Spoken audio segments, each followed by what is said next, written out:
12. Hope all is well. So today I've broken the religion dot point up into two. So I will explain what that's going to look like. So here's the syllabus dot point in its entirety. As you can see, for religion, we're going to cover household gods, temples, foreign cults, and religions. And then I'll put tombs into the next one. In terms of the main idea, so religious was a very important part of everyday life, including politics. Religious duties were part of being a good Roman citizen. There were various forms of public, that I've worded this very poorly, of showing how religious you are, of being publicly pious, as well as in your homes privately. So in other words, there are very public ways of showing how religious you are and doing your religious duties, as well as private forms of your religious duties as well. Now, it's a very good way, and if you were to have a question on religion for a HSC question, it's not a bad way to think about religions being public and private. So in terms of, your paragraph structure, or just ways to think about how to structure your answer, your public versus private is quite a good way to break up the idea of religion for a response. Okay, so some introductory points. Politics and religion are very closely linked. Okay, so religion is is helpful and seen as a way of running the state, and religious duties are a part of being, an upstanding Roman citizen. Okay. The purpose of religion is to appease the gods. A lot of aspects of daily life are represented by a god or a goddess. It's important that all of them are honored, but a few of them might be favored. And we really do have some widespread evidence for worship of official gods, and foreign cults. Okay. So we're starting in the forum. Now, we've covered the forum. We covered for economic life. We recently covered for political life, where, a lot of our stuff was centered on the southern end of the forum. So it's not surprising that our forum for Pompeii also has a degree of, religious significance as well. Okay, so the forum really is our center for all civic life. So economic, political, and now religious as well. Don't forget our forum in Herculaneum is unexcavated. So we can kind of assume it would be the same in Herculaneum, but we just don't know for sure. Okay? So we've got key religious buildings here as well for Pompeii in the forum, and we're starting with the Temple of Apollo. We've got, believed gods of worship here, definitely Apollo, which is, borrowed from a Greek pantheon. And we've potentially got Diana, Mercury, and Artemis as well. Diana /Artemis and Mercury as well. Okay, I believe Mercury is a Roman kind of copy of Hermes from Greek mythology. So the Temple of Apollo did have some earthquake damage prior to the eruption. There's some evidence that it was being rebuilt when the eruption occurred. Okay, so as a modern historian said, which I'll explain in a second, because the temple is slightly out of line with the forum, archaeologists have concluded that the construction of the temple predated that of the forum. Now, have a look at the forum here. It's, as we see it, it's diagonal, but like everything, see, even here is following our nice line. A lot of our buildings are following along with the lined colonnades and stuff here. But our Temple of Apollo is more straight, or it's straighter, okay? So it doesn't actually align with our plan of the forum here, which tells us and tells historians that it would have been there before the town was fully Romanized. Okay. Here's our Temple of Apollo here. I will emphasize in a second, but we come back to a lot the cella Cella, but a cella being a very common feature of temples with a high platform. So often temples, we have a raised platform, okay, and a staircase leading up to it, and an altar. These are very often common features of temples, as we're going to see. Okay, so this is still in the Temple of Apollo, guys. Okay, Emperor Augustus was very fond of Apollo. He kind of he won a particular battle, which the current name of it escapes me. Artium or something like that. Actium, maybe. Actium. Where he won a battle and he credited Apollo for protection in that. So he was very fond of Apollo. So that helps the importance of Apollo in Pompeii as well. Okay. We even have some annual games for Apollo held here in the Forum. They weren't held in the amphitheater, but they were held, the games for Apollo held in the Forum. Okay. We've got an altar of marble in front of the temple, which I showed you before. Okay.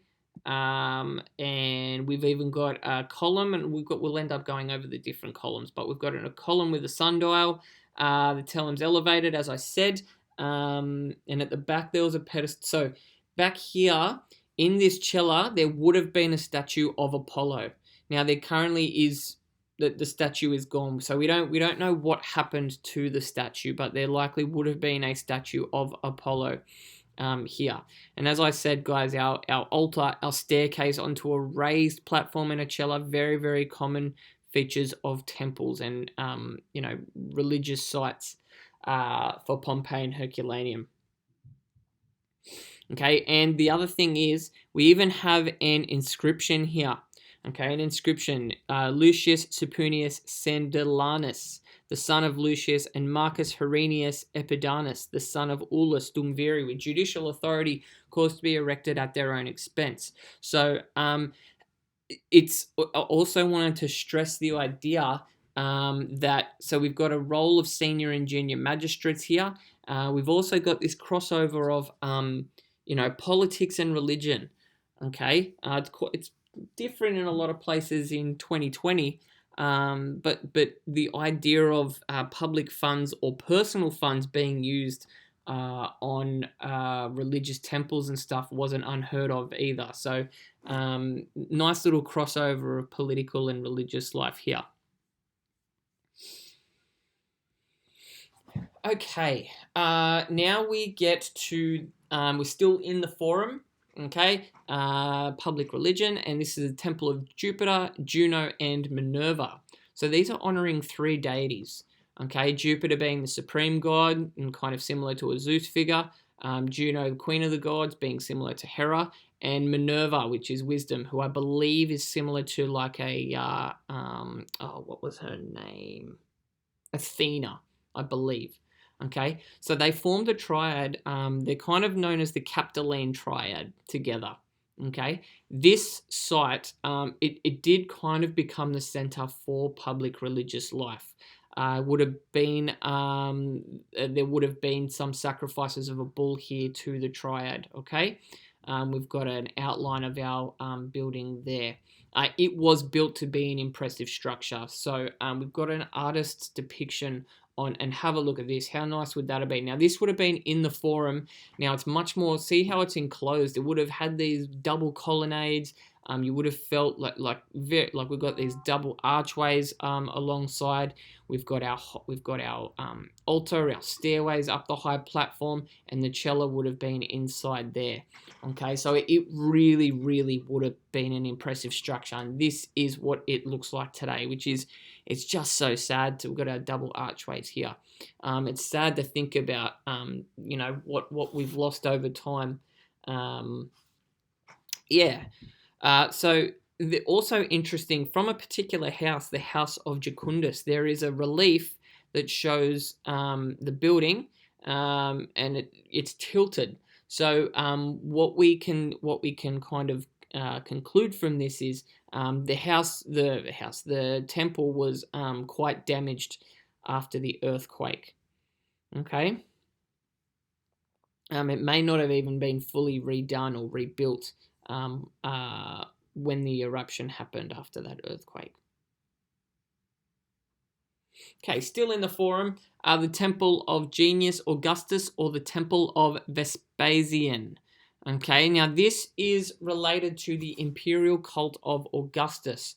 It wasn't always the case, but there were, after Augustus, we see the imperial cult and the imperial family and the emperors pretty much be like almost worshipped as if they were gods. Okay, well, not as if, like they were worshipped as gods in a lot of places, okay, once they'd passed away, seen as like a godlike figure.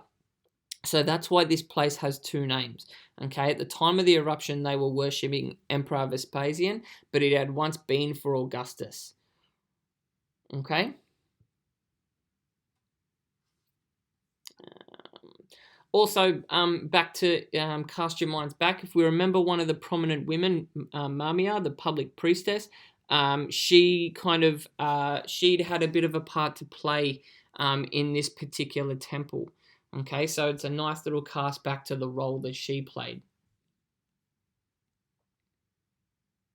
Okay, this is from our same temple. It's a very simple design. We've got our altar, and we've got our kind of image of a bull being sacrificed as well. Okay, and this is associated with the imperial cult.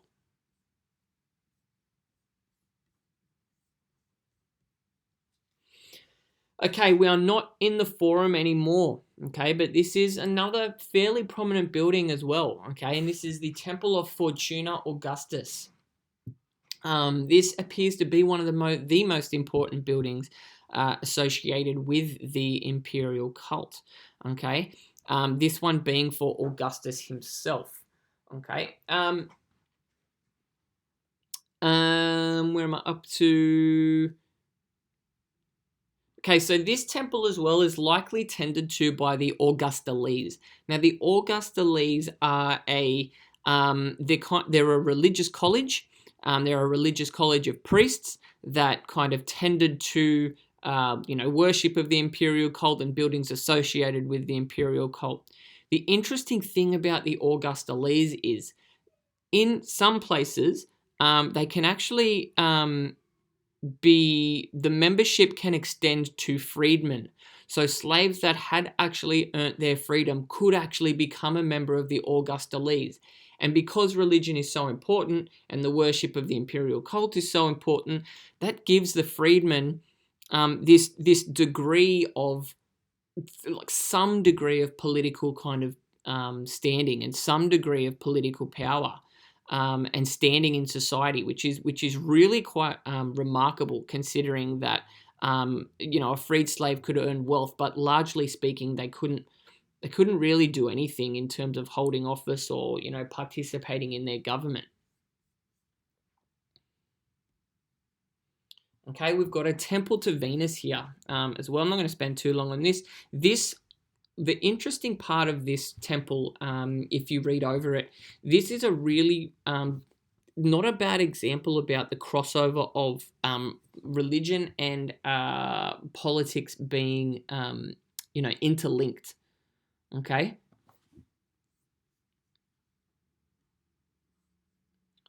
All right. So now we're on private religion. So the household gods. We've got a lot of evidence for private religion in homes and businesses, okay, and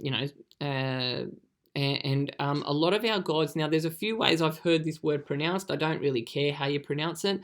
I've heard it pronounced as Lares, Lares, or Lars, Lares, or Lares, okay? I don't really care how you pronounce it, okay? What they basically are guardian spirits that protect the family, okay? We've got the genius, which is like a fertility spirit to ensure the family line can continue. And a lararium, which we covered in housing, is like a small little household shrine to guardian spirits. Okay, a very popular place to have it was a doorway to protect from evil. But we did see some houses that had them in the kitchen and could even have them in the peristyle. Depending on how wealthy you were, on how religious you were. Okay, now we've got rituals would have taken place daily, likely led by the paterfamilias, so the head of the family, who led household prayers and offerings. So it was often like food and drink, and or a small animal. Now that could potentially be something like if you found a rat in your kitchen, you could offer that up as well.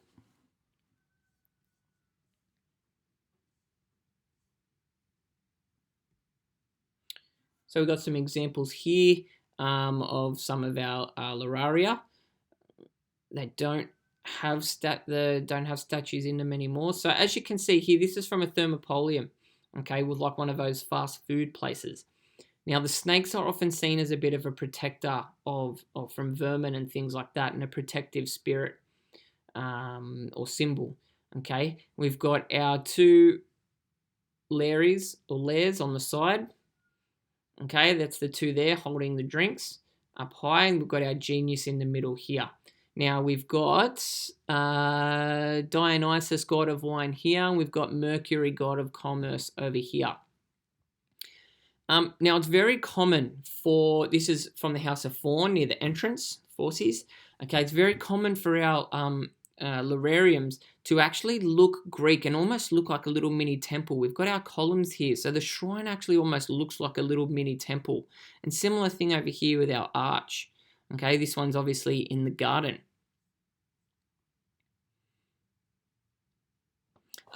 Interesting to note, we actually found a number of like statues of Larry's near skeletons of people in the street.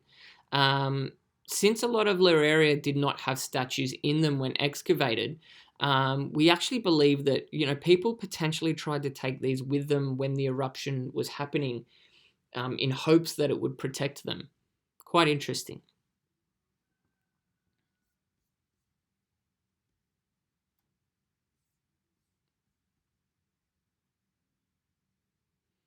Okay, so we've got the House of Vedi here, obviously profiting from the wine creating and stuff like that. Now, there's a particular building jumping back to the forum for a second.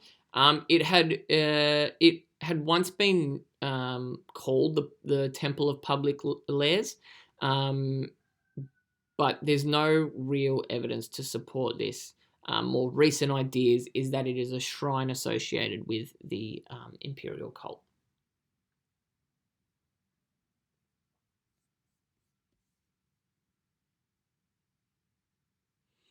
Okay, so now we're on to foreign cults. Okay, now don't think, when we say the word cult, don't think of it as we think of the word cult today. It's kind of a very different type of meaning. Okay, so foreign cults are dealing with foreign gods, which we often don't attribute ancient societies as having different gods from different places, but it's quite interesting. Here we've got our kind of influence of Greek and Egyptian culture here. Okay, it's been suggested that a lot of imperial cults didn't really fulfill the idea of a peaceful afterlife for people. So in terms of that spiritual fulfillment, it's been suggested that foreign cults offered this kind of like a pleasant idea of an afterlife. Okay, so the two cults that we're going to look at is the cult of Isis and the cult of Bacchus. So the cults, spelled that E-R instead of R-E. The center for worship, Temple of Isis. It's southeast of the forum near the theaters, okay? The priests would have been full-time religious leaders that worked in and around the Temple of Isis here. I'm not going to read through all of their daily duties. Where am I up to on my notes?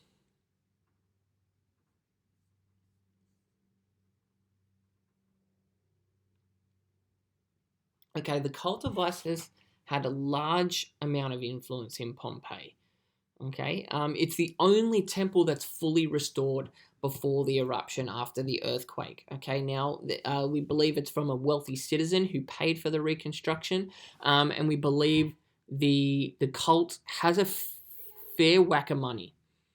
Okay,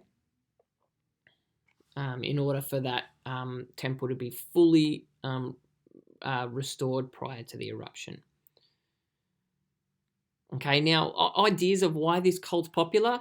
Pompeii's near a main trade route, and Egypt's eventually conquered, and therefore Pompeii receives a considerable amount of dealings with and people from Egypt. So we believe that's where a strong crossover has happened there. Okay, we've definitely got images of Isis and small statues of the goddess elsewhere, apart from the temple as well. Okay, here is a statue. This picture here, this was used in the HSC last year, I think. Now, really hard question, because they chucked this at you, and then there was another quote to go with it about the Augustuses, but they basically almost expected of you to know and associate this as the cult of Isis, and then obviously there's the Augustuses quote as well. So there is an expectation that you are going to be aware of key pieces of evidence. What we are going to need to practice as a class is, how do you maximize your marks if you come across a source you have no idea what it is? So that's something we'll hopefully be able to come and practice prior to the HSC.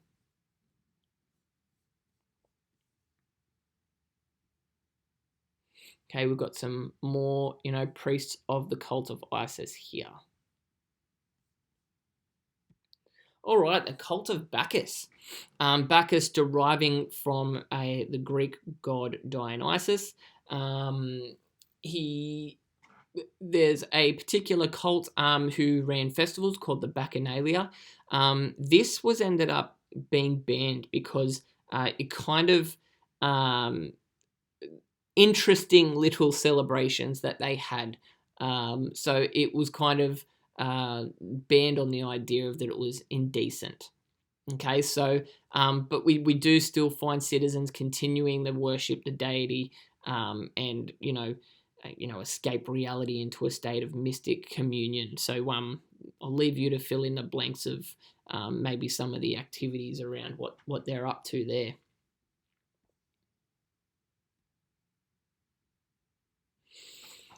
Okay, this is an incredible artwork. Some of you may have seen this before. It's from the Villa of Mysteries. It's depicting Bacchus and his lover, and images of the followers undergoing kind of violent initiation rites. Okay, and archaeologists have found masks and similar objects associated with the cult of Bacchus inside private gardens.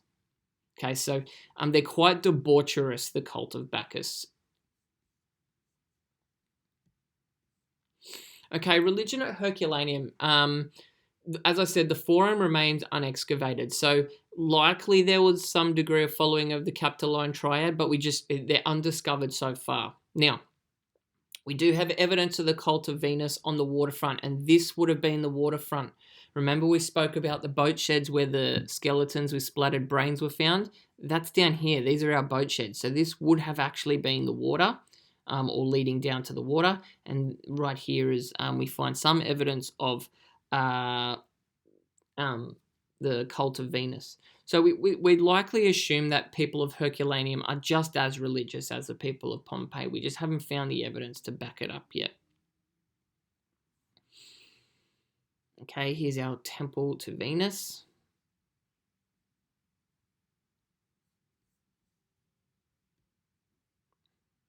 Okay, we've got a temple to the four gods as well. So after the earthquake, this particular building, we see some evidence of restoration. So that means it pre-existed the earthquake, and the gods are dated back to the 1st century BC. Quite interesting here. So I'll go to the next So we've got 4 different gods here. Vulcan. So, before I get into the gods, all of them kind of potentially represent particular craftsmen of the town, which also suggests maybe this was a place where different craftsmen came together as a worship kind of place. Potentially even craftsmen came together to build the place in particular. So Vulcan is kind of representing trades and kilns, Neptune for seafarers, Mercury for tradesmen, Minerva for craftsmen. Okay.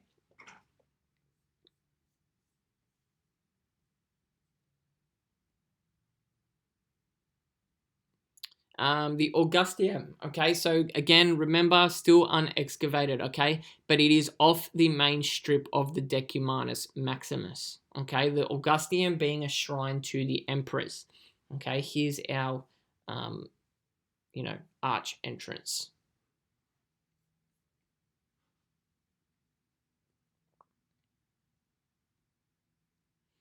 This is a model of the Augustium in Herculaneum. The statues of emperors would have been dedicated, paid for by local magistrates or out of public funds. Okay, so the exedra at the back here would have had our 3 statues of emperors as well. Okay.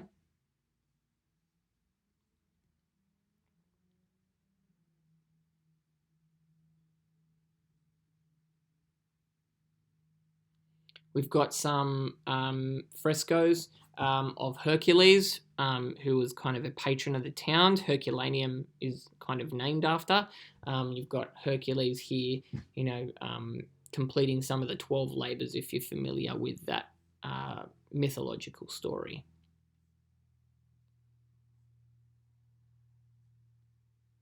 So we've got a College of the Augustales across the road from the Augustium. Okay, quite interesting. They're also on the main strip, being the Decumanus Maximus. So again, commonly freedmen who are unable to stand for political office but found status and prestige in the membership of this imperial cult association. Very interesting.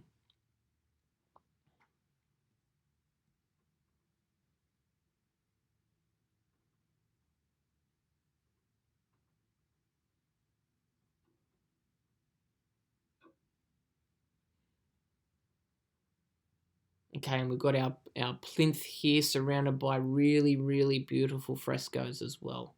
Okay. All right. Well, look, that's it for this one. The next one will be nice and quick in terms of death and burial. Thank you, guys.